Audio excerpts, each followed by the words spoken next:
Ngayong araw nga guys, samahan nyo kami magluto at magputrip na rin napakadami-daming anit dito sa aming lugar. Kasama guys natin sa pagkain ng mga napadaan lang channel. Kaya ano pa guys ang hinihintay natin? Let's go!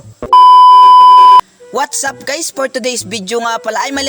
For today's adventure nga pala ay kasama natin mag-food trip itong napadaan lang channel para lutuin itong mga nahuli nila kagabi na napakadami-daming aniit dito sa aming lugar. Doon nga pala tayo mag-food trip sa kanilang palisdaan at bago guys mangyari yun ay madadaanan muna natin na rin napakaganda at napaka-relax nilang treehouse. Sobra guys napakalaki ng tubig at saktong-sakto masarap magligo. Pagkarating nga po natin guys sa kanilang palisdaan ay agad akong umakyat dito sa kanilang treehouse para pagmasdan at maranasan yung ganda ng view ng dagat. At syempre guys kapag nandito kay talaga marerelax ka. Napakalakas nga po guys talaga ng hangin dito at masarap matulog sa tanghali. Dito nga po pala guys sila kumakain sa tanghali o kapag nagpuputrip sila.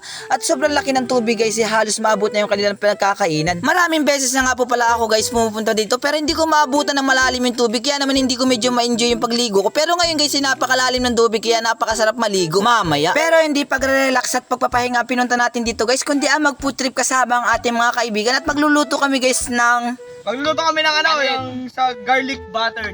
yan guys, napakasarap ng kanilang luto kaya matitikman na naman natin ang kanilang luto. Kaya guys, samahan nyo kami ngayong araw sa aming pag-food trip. Kaya pangitintay nyo guys, let's go! Pagkatapos nun guys, ay naganda na kami ni paring dugong magdupong ng apoy. At syempre guys, nangahoy na rin kami para naman hindi maabala yung aming pagluluto. Sa sobrang busy ko nga po pala guys, magpalingas ang apoy. Hindi ko na napansin to si paring dugang ay umapir pala sa akin pero hindi ko talaga nakita no dahil ako'y nakatungo. Habang nagagayat po kami ng bawang guys, hindi namin mapigilan tatlo na magkulitan sa isa't isa. Kiss mo na dog mo sa lips. Gago. Kiss mo na para mag-viral tayo. Kailangan kung damot naman na rin. Pagkatapos namin guys magahit yung bawang at okay na itong ating kawali ay nilagay na namin dito yung dalawang butter. Syempre guys ang maglalagay niya ng ating kaibigan na si paring Bill. Hihintayin nga lang natin guys matunaw kasi ito yung magpapasarap sa ating butter garlic overload aniit kasi guys napakarami nga. Pagkatapos nun guys ay ilalagay na natin yung bawang kasi nga ang lulutuin nga namin ay Garlic bawang. Garlic bawang. sobrang saya at napakadaming kulitan nga guys kapag kami magkasamang tatlo. At pagkatapos yun guys, tinulungan ko na nga maglagay dito ng oyster sauce. Oyster sauce. Medyo bulol nga po pala talaga ako guys sa S kapag binibilisan ko yung aking salita. Kaya nga po pala medyo mapula-pula ring ating butter ay nilagyan natin ng ketchup para naman magbalance yung tamis ng hangnong nating lulutuing aniit. Marami nito.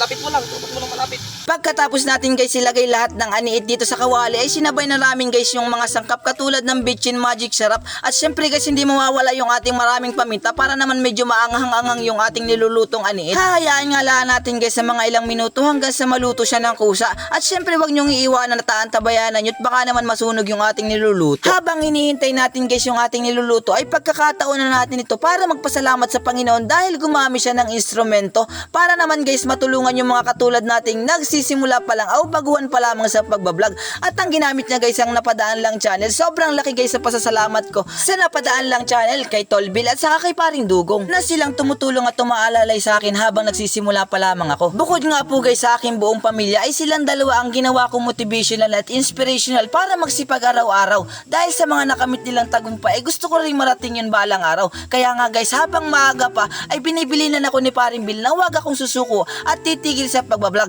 dahil barang araw guys ay makakamtan ko rin daw ang aking tagumpay. At syempre kasama na kayo, hindi ko guys makakalimutan magpasalamat sa inyo dahil kayo mga solid kong followers at tumutulong sa akin habang baguhan pa lamang ako. Dahil kung wala kayo guys, wala ako ngayon dito sa larangan na pagiging content creator. Ayun na nga guys, anong matapos ang ating kwentuhan ay luto na ring ating butter garlic aniit. At syempre guys, napakasarap nito at napakadami. Pinoproblema nga po namin guys kung paano namin ito mauubos. At kung malapit lamang kayo guys, ay syempre samahan nyo na kami sa aming food trip ngayong tanghalian. Sa sobrang daming ulam nga guys ng ating niluto ay sureball maraming bahaw din na mauubos nito. Yung bahaw nga guys sa tinutukoy ko yung malamig na kanin dito sa aming lugar. Guys, ano bang tawag sa inyo? Paki-comment na lang. Palagi ko nga pala guys sinasabi sa inyo kapag ang kaharap natin ay pagkain ay wag nyong kakalimutan lagi magpasalamat sa Panginoon sa mga biyayang binibigyan niya sa ating lahat. Pagkatapos natin guys manalangin, syempre ano pang pinakahihintay nyo? Tara magchipugan at ubusin natin lahat guys itong mga niluto naming aniit. Sobrang sarap nga po pala guys kumain kapag may kasamang kulitan at banding.